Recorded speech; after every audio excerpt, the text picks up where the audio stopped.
क्या वेल्थ की कोई फिक्स डेफिनेशन हो सकती है कि इतना पैसा तो इंसान के पास होना ही चाहिए? कुछ अमीर लोग क्यों हमेशा डरते रहते हैं कि कहीं उनकी सारी दौलत में चली जाए, जबकि गरीब आदमी को इस बात की कभी टेंशन ही नहीं होती। उसके पास जो है वो उसी में खुश रहता है। तो आखिर क्या फर्क है एक अमीर आदमी की सोच में और गरीब आदमी की सोच में? वेल्थ और सक्सेस को लेकर सबका नजरिया अलग है क्या, या हर इंसान का पैसे के साथ रिश्ता अलग है? पैसे को लेकर आपका जो एटीट्यूड या नजरिया है वो फाइनेंशियल स्टेट्स पर डिपेंडेंट नहीं है। ये समरी आपको अमीर और सक्सेसफुल लोगों की कहानी बताएगी, जिनकी शुरुआत काफ़ी मामूली और आम माहौल से हुई थी, लेकिन हालात ने उन्हें जो कुछ भी सिखाया, उन वैल्यूज़ के दम पर और रिस्क लेकर, खुद को दांव पर लगाकर उन्होंने अपने लिए वेल्थ की डेफिनेशन खुद क्रिएट की। इस समरी में आप सीखोगे कि वेल्थ और प्रॉस्पेरिटी के लिए अपने कॉन्शियस और सबकॉन्शियस माइंड को एक्सप्लोर कैसे किया जाए, क्योंकि ऐसा करके आप वेल्थ की अपनी खुद की डेफिनेशन क्रिएट कर सकते हैं, जो वेल्थ के साथ एक हेल्दी रिश्ता बनाने में आपकी जर्नी का पहला स्टेप होगा। आप वेल्थ की साइकोलॉजी के एलिमेंट्स के बारे में भी जानेंगे, जिसमें हमारी self esteem, responsibilities, risk taking, achievements, determination और अपने चैलेंजेस से बाहर निकलना जैसी चीज़ें शामिल हैं। ये आपको सिखाएगी कि अपना पैशन और ड्रीम खुद कैसे ढूंढना है, और यहाँ से आपको एक क्लियर पिक्चर दिखनी शुरू हो जाएगी कि आप कहाँ जाना चाहते हैं। आप देखोगे कि अपनी लाइफ की इस कार के ड्राइविंग सीट पर आप बैठे हैं। आज के टाइम में हमें दुनिया भर के फाइनेंशियल एडवाइजर्स, इकोनॉमिस्ट्स, यहाँ तक कि यूट्यूबर्स मिल जाएंगे जो 100 तरीके बता देंगे कि पैसा कैसे कमाना चाहिए, कहाँ खर्च करना चाहिए, कहाँ इन्वेस्ट और सेव करना चाहिए। लेकिन इस समरी का मकसद आपको और ज्ञान देना बिल्कुल नहीं है, बल्कि ये आपको बताएगी कि अपनी लाइफ में एक सेंस ऑफ अबेंडेंस कैसे लाई जाए और कैसे अपनी फाइनेंशियल लाइफ का पर्पस ढूंढा जाए। ये समरी उन लोगों की कहानी बताएगी जिनसे हम अपने अंदर सेंस ऑफ वेल्थ और प्रॉस्पेरिटी अचीव करना सीख सकते हैं।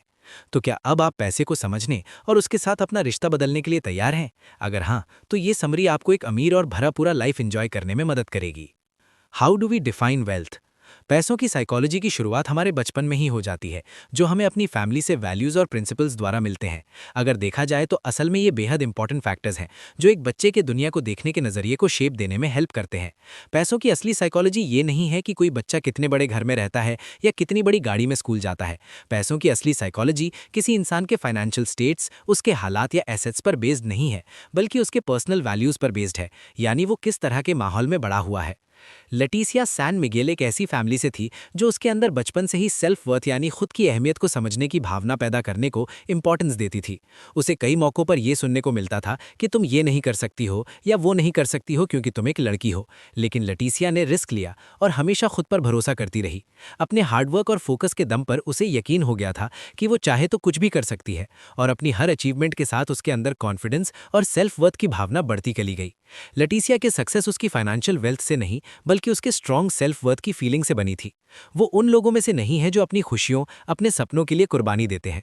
उसके लिए पैसा अपनी लाइफ के साथ दूसरों की भी लाइफ इंप्रूव करने का और उनकी सेवा करने का बस एक जरिया है। लेटिसिया ने ये सब अपनी कड़ी मेहनत और पैशन के दम पर अचीव किया है। कई साल बाद स्टेट रिप्रेजेंटेटिव के तौर पर उसने टेक्सास के लोगों की 5 टर्म्स में सेवा की।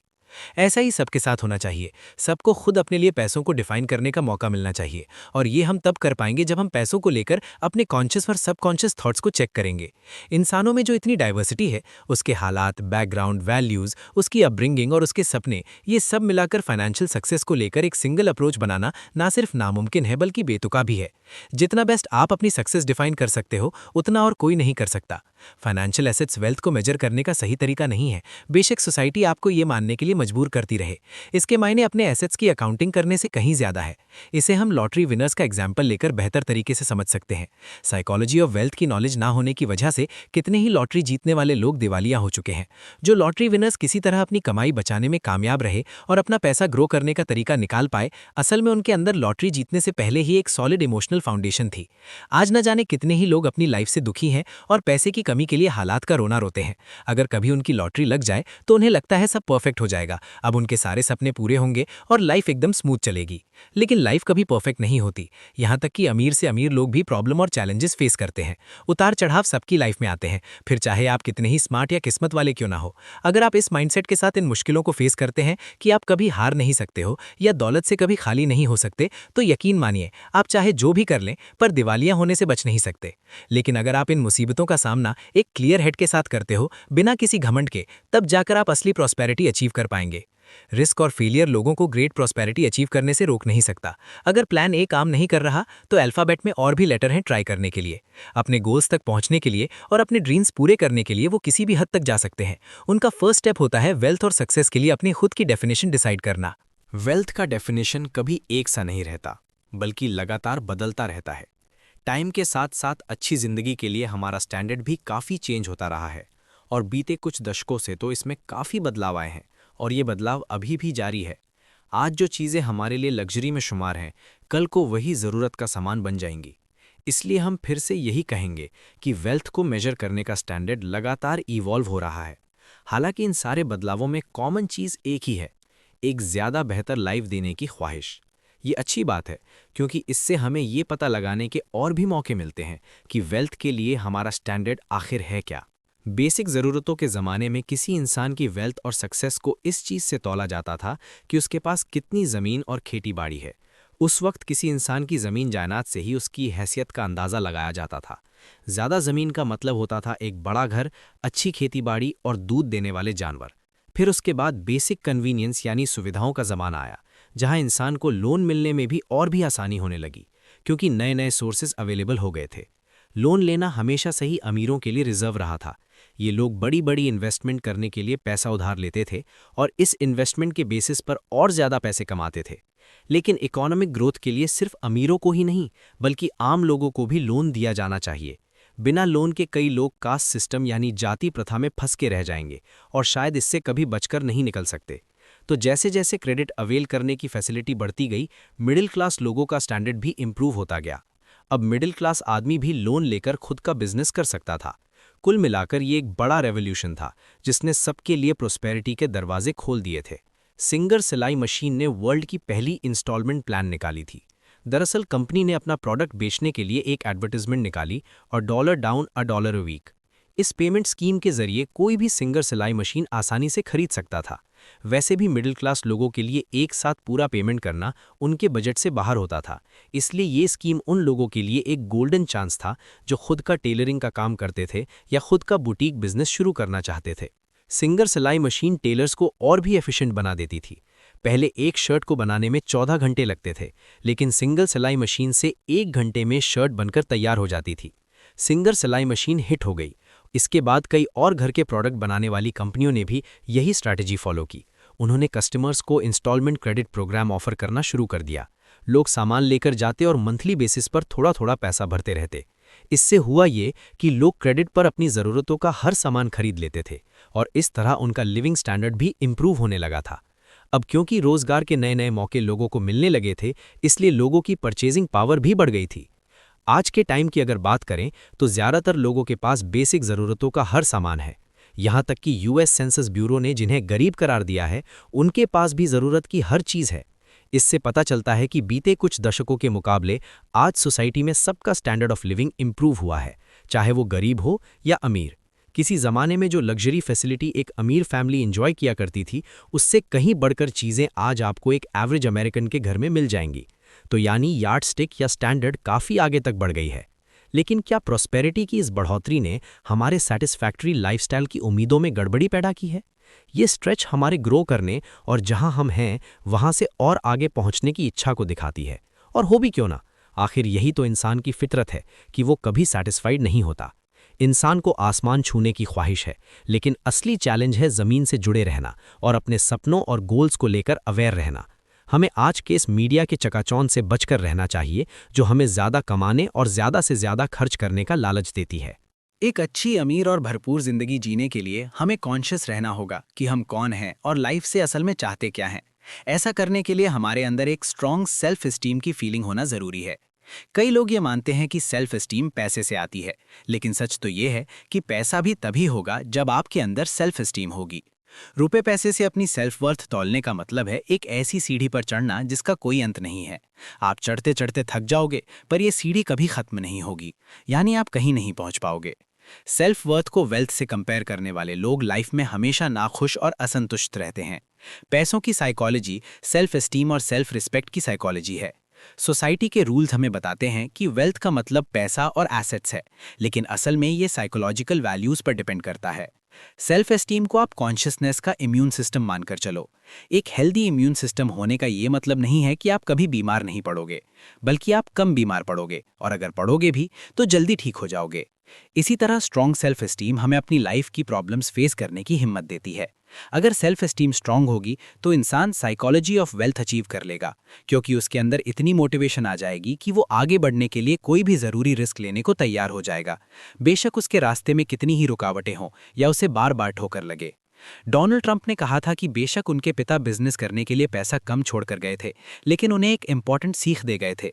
अमीर होने का सिंपल सीक्रेट ये है कि जो काम आपको पसंद है उसे खूब मेहनत के साथ करो। जब आप अपने काम से प्यार करोगे तो मेहनत भी खूब करोगे और कोशिश करते रहोगे, जो आखिर में आपको पॉजिटिव रिजल्ट देगा ही देगा। सेल्फ कॉन्फिडेंस, अटलता के साथ डटे रहना और अपने काम के प्रति पैशन फील करना, ये वो चीज़ें हैं जो अपने गोल्स तक पहुंचने में मदद करेंगी। नेथन को गाने का बड़ा शौक था, हालांकि वो बेहद बेसुरा सिंगर था। जब वो ड्राइविंग करते वक्त गाता तो उसके दोस्त उसकी बेसुरी आवाज़ से इतने तंग आ जाते थे कि धीरे धीरे उन्होंने उसके साथ ट्रैवल करना छोड़ ही दिया। फिर करीब 1 साल के बाद उसके फ्रेंड्स उसके साथ फिर से कार राइड पर निकले, लेकिन इस बार उनकी हैरानी का ठिकाना नहीं रहा जब उन्होंने नेथन को किसी प्रोफेशनल सिंगर की तरह एकदम सधी हुई आवाज़ में गाते सुना। नेथन को गाने का शौक तो पहले से ही था, बस उसकी आवाज़ की क्वालिटी उतनी अच्छी नहीं थी। लेकिन उसके अंदर सिंगिंग का इतना ज़बरदस्त पैशन था कि उसने दिन रात प्रैक्टिस करके अपनी वॉइस क्वालिटी इंप्रूव कर ली थी। इसके कुछ ही दिनों बाद उसने एक बैंड ज्वाइन कर लिया और उसमें बतौर लीड सिंगर गाने लगा। ये थी नेथन के सिंगिंग करियर की शुरुआत। उसके बाद उसने कभी पीछे मुड़कर नहीं देखा। लोग उसकी आवाज़ के दीवाने हो गए। जहाँ जहाँ वो अपने बैंड के साथ टूर पर जाता, लोग तालियों से उसका स्वागत करते। लेकिन सेल्फ एस्टीम कोई ऐसी चीज़ नहीं है जो हम किसी को दें, ये तो हम खुद के एक्सपीरियंस से अचीव करते हैं। सेल्फ एस्टीम को अक्सर एक ऐसी चीज़ के रूप में डिफाइन किया जाता है जो हमें खुद के बारे में पॉजिटिव फीलिंग देती है। लेकिन असली सेल्फ एस्टीम तभी आती है जब हम अपने फेलियर से उभरकर अपने गोल्स को अचीव करते हैं। Living consciously. हम लोन पर पैसा लेकर खर्च करने की सच्चाई से आंखें मूंद कर बैठे हैं, जिसके चलते आज इतने सारे लोग कर्जे के बोझ से दबे हुए हैं। एक टाइम था जब क्रेडिट ने हमारे लिविंग स्टैंडर्ड को ऊंचा उठाने में और हमारी इकोनॉमी की ग्रोथ के लिए एक फ्यूल का काम किया था। लेकिन प्रॉब्लम वहां से शुरू हुई जब लोगों ने इस फैसिलिटी का अंधाधुंध फायदा उठाना शुरू कर दिया। कर्ज का बोझ हम पर ना पड़े, इसके लिए हमें कुछ भी खरीदने से पहले 2 मिनट रुककर सोच लेना चाहिए कि क्या वाकई हमें उधार लेना चाहिए। वो चीज़ आपके लिए ज़रूरत का सामान है या लग्जरी? क्या उस सामान को खरीदने से आपका लिविंग स्टैंडर्ड इंप्रूव हो रहा है? क्या ये ऐसी चीज़ है जिससे आपको और पैसे कमाने का मौका मिल सकता है? ये सारी चीज़ें कॉन्शियस फाइनेंशियल डिसीजन मेकिंग में आती हैं, जिसकी प्रैक्टिस हमें ज़रूर करनी चाहिए। बात जब पैसे खर्च करने और उधार लेने की हो, तो हमें अपनी लाइफ में एक बैलेंस क्रिएट करना ही पड़ेगा। इस बैलेंस को हम एक पेंडुलम से लिंक कर सकते हैं। एक साइड हमें ये चीज़ अवॉइड करनी होगी कि हम इतना ज़्यादा भी खर्च ना करें कि हमें स्ट्रेस हो जाए, नहीं तो हम अनकॉन्शियस खर्चे और लोन लेने की एक पॉइंट पर पहुंच जाएंगे जो हमारी फाइनेंशियल फ्रीडम को रोक देगा, क्योंकि तब हमारे पास और खर्च करने के लिए कुछ बचेगा ही नहीं, यहाँ तक कि बेसिक ज़रूरतों के लिए भी नहीं। वहीं दूसरी तरफ इंसानों का नेचर ऐसा है कि वो अपनी गलतियों को सुधारने के लिए हद से ज़्यादा कदम उठा लेता है या हद से ज़्यादा भरपाई करने की कोशिश करता है। पास्ट में की गई गलतियों को सुधारने के लिए हम कई बार बेल्ट कुछ ज़्यादा ही कस लेते हैं, जिससे फ्यूचर में और भी नुकसान उठाना पड़ता है। बॉब मस्टर एक डेंटिस्ट हैं जिसे अपने वर्क फील्ड में इस प्रॉब्लम का इफेक्ट साफ साफ नजर आता है। अगर हम अपने दांतों की प्रिवेंटिव मेंटेनेंस केयर करें तो ये लॉन्ग रन में ज़्यादा फायदेमंद और सस्ता होता है, क्योंकि हमारे दांत लंबे टाइम तक हेल्दी रहते हैं। लेकिन अगर हम अपने दांतों की प्रिवेंटिव केयर नहीं करेंगे तो होगा ये कि हमें दांतों की वजह से ज़िंदगी भर हेल्थ प्रॉब्लम आती रहेंगी, जिसके लिए हमें और ज़्यादा पैसा खर्च करना पड़ेगा। इसलिए हमारी कोशिश यही होनी चाहिए कि हम बैलेंस बनाकर चलें। पेंडुलम की एक तरफ ज़्यादा झुकेंगे तो हमें ओवर स्पेंडिंग और ओवर बोरोइंग का नुकसान झेलना पड़ेगा। इस पेंडुलम का एग्जाम्पल हम खुद में सेव वर्सेस इन्वेस्ट करना के कॉन्सेप्ट में भी यूज़ कर सकते हैं। बहुत से लोग ये सोचकर डरते हैं कि अगर उन्हें फ्यूचर में कोई फाइनेंशियल क्राइसिस हो गई तो उनके पास इतनी सेविंग नहीं होगी कि वो सर्वाइव कर सकें। यही वो पॉइंट है जहां फ्यूचर के लिए सेव करने की इंपॉर्टेंस की बात आती है। पैसे सेव करना एक प्रैक्टिकल हैबिट है, जो कि असल में बड़ी अच्छी हैबिट है। देखा जाए तो इसमें नुकसान कुछ भी नहीं है। आपका बचाया हुआ पैसा कल को आप ही के काम आएगा। लेकिन सेविंग का सेल्फ एस्टीम बढ़ाने पर उतना पॉजिटिव इफेक्ट नहीं पड़ता जितना अपने कंफर्ट जोन से बाहर निकलकर ग्रो करने का और न्यू पोटेंशियल डिस्कवर करने पर पड़ता है। अमीर होने का ये मतलब नहीं है कि हमारे पास खूब सारी प्रॉपर्टी, बैंक बैलेंस, महंगे गैजेट, गाड़ियां वगैरह हों। अगर इन सारी ऐशो आराम की चीज़ों को खरीदने पर हमारा कोई सेल्फ कंट्रोल नहीं है तो ये बात तय है कि कभी ना कभी हम भी कर्जे के बोझ तले डूब सकते हैं। हालांकि रिस्क लेने से डरना या जो कुछ है उसी में सैटिस्फाइड रहो वाला माइंडसेट भी हमें लाइफ में ग्रो नहीं करने देगा। इससे हम अपने कंफर्ट जोन से बाहर निकलने की कोशिश ही नहीं करेंगे। यानी ये दोनों ही तरह के एक्सट्रीम माइंडसेट हमें अवॉइड करने होंगे, क्योंकि इनका नेगेटिव इम्पैक्ट न सिर्फ हम पर बल्कि इकोनॉमिक ग्रोथ पर भी पड़ सकता है। इसलिए बेटर यही होगा कि हम इस पेंडुलम में एक बैलेंस पॉइंट ढूंढ लें। आजकल टाइम बड़ी महंगी चीज़ हो गई है जो किसी के पास नहीं है। बचपन में हमारे पास टाइम ही टाइम होता था, दिन जैसे खत्म ही नहीं होते थे और एक साल तो जैसे एक लंबी सड़क की तरह खिंचता चला जाता था। क्योंकि बच्चे इतने मासूम और केयर फ्री होते हैं कि वो सिर्फ प्रेजेंट में जीते हैं, उनके लिए पास्ट या फ्यूचर कोई मायने नहीं रखता। पर आजकल किसी भी चीज़ के लिए टाइम निकालना दिन ब दिन चैलेंजिंग होता जा रहा है, क्योंकि आज हमारे पास दुनिया भर के गैजेट्स हैं जो हमें लगातार डिस्ट्रैक्ट किए रहते हैं। आज सबके लिए मल्टीटास्किंग नॉर्मल सी बात हो गई है। दिन रात हम शोरगुल से इतना घिरे रहते हैं कि कुछ शांत और सुकून के पल बड़े नसीब से मिलते हैं। लेकिन अगर हम अपनी लाइफ में प्रॉस्पेरिटी क्रिएट करना चाहते हैं तो हमें अपनी पूरी लाइफ पर एक नज़र डालनी होगी कि आज हम कहाँ खड़े हैं और यहाँ से हमें आगे कहाँ जाना है। जब हम अपनी लाइफ के बारे सोचें तो पाएंगे कि हर इंसान अपनी लाइफ में एक्सपीरियंस के अलग अलग फेज से गुजरता है जो यूनिवर्सल होते हैं। ये 4 फेज हैं: लर्निंग, क्रिएटिंग, परफेक्टिंग और फ्रीडम। और चारों उम्र के साथ इसी ऑर्डर में हमारे सामने आते हैं। ये फेज एक साथ एक ही समय में भी आ सकते हैं और लाइफ में कभी भी रिपीट भी हो सकते हैं। लर्निंग का मतलब है कुछ नया सीखना या नए आइडियाज़ के लिए माइंड को खुला रखना, यानी हर नई चीज़ को सीखने के लिए उत्सुक होना और स्पंज की तरह एक्सपीरियंस को अपने अंदर एब्जॉर्ब कर लेना। फाइनेंशियल लेंस से देखें तो ये तब होता है जब हम नई जॉब या नया करियर शुरू करते हैं। क्रिएटिंग का मतलब है और ज़्यादा मैच्योर स्पेस में जाना और बड़ी जिम्मेदारियां लेना। इसके बाद हम और ज़्यादा इंडिपेंडेंट होने लगते हैं। हम अपनी लाइफ जीना चाहते हैं या फिर शादी करके खुद की फैमिली स्टार्ट करना चाहते हैं। इस फेज़ में हम पैसा कमाते हैं और सेविंग करना भी स्टार्ट कर देते हैं। क्रिएटिंग ही वो फेज़ है जहां हम खुद में इन्वेस्ट करना शुरू करते हैं। परफेक्टिंग वो फेज़ है जहां हम अपने लिए ऑलरेडी एक रास्ता चूज़ कर चुके होते हैं और अपने पैरों पर खड़े होते हैं। ये हमारी लाइफ का प्राइम टाइम है जब हम अपने काम में या जॉब में मास्टर बन चुके होते हैं और अपनी फुल पोटेंशियल पर काम कर रहे होते हैं। अब आता है फाइनल फेज़, फ्रीडम। ये वो फेज़ है जब हम फुल टाइम जॉब करने की मजबूरी से छुटकारा पा चुके होते हैं। ये वो टाइम होता है जब हम अपनी उस मेहनत का पूरा फ़ायदा ले रहे होते हैं जो हमने पहले के फेज़ में की थी। इस फेज़ में आकर हम जो चाहे कर सकते हैं। मर्जी हो तो दुनिया घूमें या कोई नई हॉबी अपनाएं या अपनी फैमिली के साथ क्वालिटी टाइम बिताएं, यानी हमारी लाइफ हमारी मर्जी। ये चारों फेज़ फ्लूइड है जो हमारी लाइफ के किसी भी पॉइंट पर घट सकते हैं। कोई भी किसी उम्र में कुछ भी स्टार्ट कर सकता है, जैसा माइकल स्टर्न ने किया था। माइकल तब अपने मिड-30s में था। उसके पास एक अच्छी जॉब थी, उसे अच्छी सैलरी मिलती थी, लेकिन फिर भी वो दुखी था। कायरोप्रैक्टिक मेडिसिन उसका असली पैशन था। उसने एक दिन तय कर लिया कि वो अपना सब कुछ दांव पर लगा देगा, पर अपना सपना ज़रूर पूरा करेगा। वो एक कायरोप्रैक्टर बनना चाहता था, पेशेंट की रीढ़ की हड्डी को दबाकर बीमारी का इलाज करने वाला डॉक्टर। हालांकि ये काम भी अपने आप में बड़ा चैलेंज था। माइकल ने सबसे पहले तो अपनी जॉब छोड़ी और कुछ लोन वगैरह लिए ताकि स्कूल के खर्चे उठाए जा सके। उसे एक नया साइकिल स्टार्ट करना था, इसलिए उसने फर्स्ट फेज़ के साथ शुरुआत की जो थी लर्निंग। उसके बाद से माइकल एक लाइसेंस्ड कायरोप्रैक्टर बन गया और प्रैक्टिस करने लगा। इस फील्ड में उसने कटिंग एज टेक्नोलॉजी क्रिएट करने में काफ़ी हेल्प की है। आजकल जिससे भी पूछो वो यही कहता है कि उसके पास टाइम नहीं है। लोग टाइम ना मिलने का रोना रोते हैं, लेकिन एक बात उन्हें समझनी होगी कि अगर अभी उनके पास टाइम नहीं है तो कभी नहीं होगा। यानी जो करना है आज और अभी करो और अपनी लाइफ का एक नया चैप्टर स्टार्ट करो। कंक्लूजन: इस समरी में आपने वेल्थ और प्रॉस्पेरिटी की साइकोलॉजी के बारे में जाना। सक्सेस कोई भी अचीव कर सकता है। हमारी सक्सेस सिर्फ हमारे फाइनेंशियल स्टेटस या मटीरियल सामान से डिसाइड नहीं होती। आपने अपने लिए वेल्थ को डिफाइन करना भी सीखा। एक बार अगर आपके दिमाग में क्लियर पिक्चर बन जाए कि वेल्थ आपके लिए क्या है और वो कितनी होनी चाहिए, तो उसके बाद आपके लिए उस वेल्थ को पाना ईजी हो जाएगा। आपने वेल्थ की हिस्ट्री और एवोल्यूशन के बारे में समझा और ये भी जाना कि कैसे वेल्थ एक यूनिवर्सल कॉन्सेप्ट के रूप में लगातार इवॉल्व होता जा रहा है। ये एक अच्छी बात है क्योंकि इससे हमें वेल्थ को अपनी पसंद से डिफाइन करने की फ्रीडम मिलती है। एक भरा पूरा लाइफ जीने के लिए ये इंपॉर्टेंट है कि आप खुद अपने ड्रीम को खोजें। आपने जाना कि वेल्थ कभी सेल्फ एस्टीम के बगैर अचीव नहीं की जा सकती। वेल्थ ऐसी कोई चीज़ नहीं है कि कोई किसी को दे दे। ये वो चीज़ है जिसे हम खुद की मेहनत से हासिल करते हैं। आपने कॉन्शियस लिविंग यानी होश के साथ जीने के बारे में भी समझा। हम लाइफ में बड़े बड़े सपने देखते हैं, हमारी उम्मीदें काफ़ी बड़ी होती हैं, लेकिन हमें ये सब ज़मीन पर रहकर प्रैक्टिकली सोचना चाहिए और हमें अपने खर्चों और उधार लेने की हैबिट को कंट्रोल करना सीखना होगा। वेल्थ के कई फॉर्म हो सकते हैं, ये एक फ्लूइड कॉन्सेप्ट है। असल में वेल्थ को मेजर करने का स्टैंडर्ड लगातार बदल रहा है। इसका मतलब है कि हम अपने लिए वेल्थ का कॉन्सेप्ट खुद डिसाइड कर सकते हैं और अपनी प्रॉस्पेरिटी के लिए अपनी शर्तों पर काम कर सकते हैं। हम भी एक अमीर जिंदगी जी सकते हैं।